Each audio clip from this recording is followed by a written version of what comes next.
Agak mengung. Ini sinyalnya orang. Enggak apa-apa. Kedengaran. Menurut saya lebih dari perencanaan strategis itu lebih menggunakan kalau taktik itu kan lebih dibentuk. Contoh perencanaan seperti itu.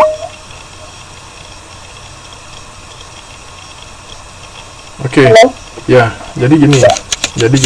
Oke, saya Jadi strategi di sini merupakan kalau bisa diartikan bahwa strategi di sini merupakan pendekatan atau cara ya yang umum yang dilakukan suatu organisasi, atau kalau saya enggak enjoy pakai organisasi, pakai perusahaan. Jadi pendekatan umum yang dilakukan suatu organisasi atau perusahaan untuk mencapai dan memperoleh tujuan, itu namanya strategi. Nah, sedangkan taktik itu merupakan cara yang bersifat atau spesifik yang dilakukan untuk menerapkan strategi yang dipilih. Nah, dari strategi dan taktik ini, misalnya gini, Mas Ahmad Basopi itu mau buka minimarket namanya siapa Mas nama anaknya Mas? Nidira ya? Nindra. Namanya minimarket Nindra. Minimarket Nindra itu punya slogan ingin setiap pelanggan itu datang nanti akan puas. Nah, puasnya dengan apa? Dengan macam-macam puas.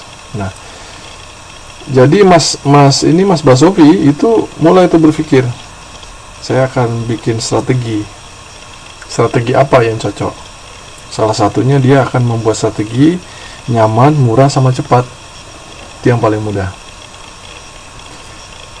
Ya, selanjutnya ini sudah ada nih strateginya, nyaman, murah, sama cepat. Itu strategi yang dikeluarkan. Nah, taktiknya untuk menjalankan strateginya ini, untuk nyaman, maka dia bikinlah suasana. Taktiknya itu dia buatlah suasana di dalam minimarketnya ini senyaman mungkin. Caranya gimana? Taruh AC. Caranya gimana? Bikin suasana minimarket senyaman mungkin, adem, rak-raknya rapi, dan sebagainya. Ya. Nah, selanjutnya strategi yang dilakukan yaitu murah. Itu diskon Mas, itu murah, dia melakukan diskon tuh, kasih diskon, kasih promonya apa? Ya terserah, promo macam-macam kan banyak. Itu salah satu taktik. Strateginya murah. Selanjutnya strateginya cepat. Taktiknya gimana? Salah satunya itu ini bikin kasir tuh 2, biasanya kasir 1 kan, biar cepet. Itu kasirnya dibikin 2 meja. Nah, selanjutnya sediakan uang recehan. Ini juga membuat setiap pelanggan tuh enjoy. Kalau di tempat saya di Kalimantan itu kebanyakan kembalian itu pakai permen. Nah, itu betul Mbak Fitri. Tempat saya itu kasih permen. Alasannya mereka susah dapat uang receh. Itu alasan klasik. Kita lihat di sini bagaimana uang 1 NT saja itu mereka balikin. Nah, seperti itu, beli 2 dapat 3 ya, itu bisa juga ini Mas Nur. Nah, itu merupakan dari taktik. Strateginya apa? Yaitu tadi strateginya nyaman, murah, cepat. Taktiknya yaitu salah satunya itu tadi, suasana dibikin senyaman mungkin. Taktiknya setelah itu promo, terus habis itu kasir. Nah, bisa saja yang lain. Nah, seperti itu. Ya, betul Mbak Frida. Oke, sudah paham ya berarti kelas ini ya. Oke, lanjut. Nah, selanjutnya itu fungsi pengorganisasian. Ya. Di sini pengorganisasian, setelah para manajer menetapkan tujuan-tujuan dan menyusun rencana-rencana atau program untuk mencapainya tujuan organisasi, maka mereka perlu merancang dan mengembangkan suatu organisasi yang akan dapat melaksanakan berbagai program tersebut secara sukses. Pengorganisasian atau dalam istilah bahasa Inggrisnya yaitu organizing adalah penentuan sumber daya dan kegiatan-kegiatan yang dibutuhkan untuk mencapai tujuan organisasi. Di dalamnya include ada perancangan dan pengembangan suatu organisasi atau kelompok kerja yang akan dapat membawa hal-hal tersebut ke arah tujuan. Yang selanjutnya penugasan tanggung jawab tertentu dan kemudian pendelegasian wewenang yang diperlukan kepada individu-individu untuk melaksanakan tugas-tugasnya. Nah, fungsi ini menciptakan struktur formal di mana pekerjaan ditetapkan, dibagi, dan dikoordinasikan. Ingat ya, manajer perlu mempunyai kemampuan untuk mengembangkan dan kemudian memimpin tipe organisasi yang sesuai dengan tujuan, rencana, dan program yang telah ditetapkan. Perbedaan tujuan akan membutuhkan jenis organisasi yang berbeda pula. Itu dari penjelasan dari fungsi pengorganisasian.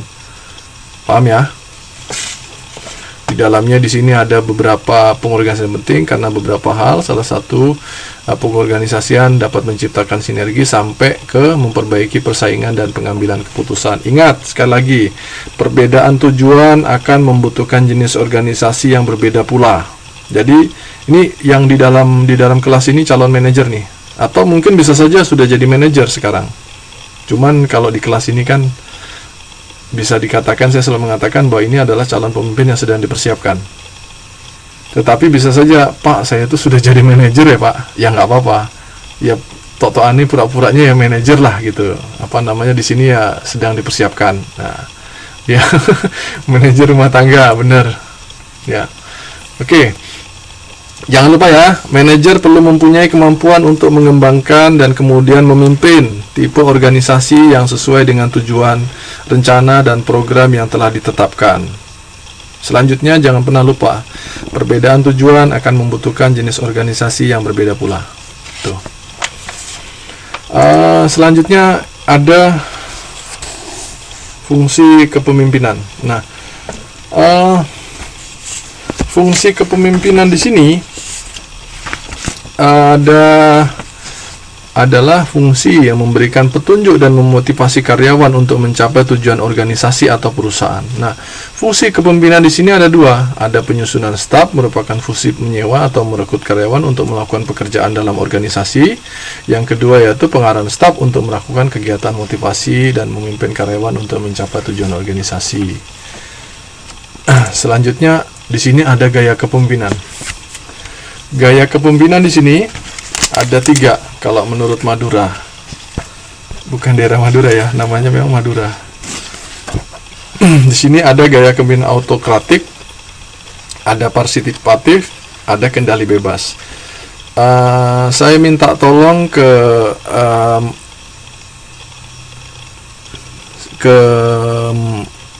Mas Nur untuk menjelaskan kepemimpinan ini yang Madura 2007.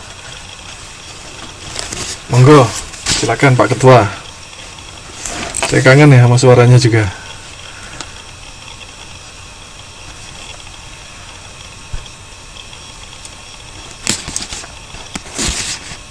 Mas Nur.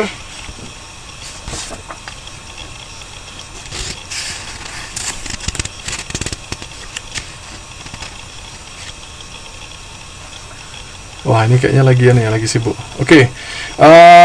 Gaya kepemimpinan autokratik di sini dijelaskan merupakan gaya kepemimpinan yang memegang penuh kewenangannya untuk membuat keputusan dalam perusahaan atau organisasi.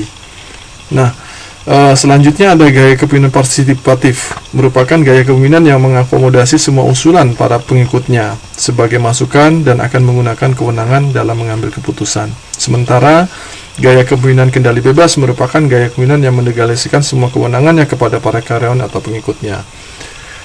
Teman-teman yang ada di kelas ini pasti punya salah satu gaya dari 3 yang disampaikan oleh Madura. Ada, tidak hanya 3, dalam teorinya kepemimpinan ini terbagi menjadi beberapa lagi. Salah satunya ada yang namanya jenis kepemimpinan transaksional. Jadi dia ini transaksi nih. Oke, kamu mau ngasih saya kamu mampu ngasih saya berapa? Nah, nanti kita bisa transaksi nih. Nah, seperti itu. Itu, ini penjelasannya. Nah, selanjutnya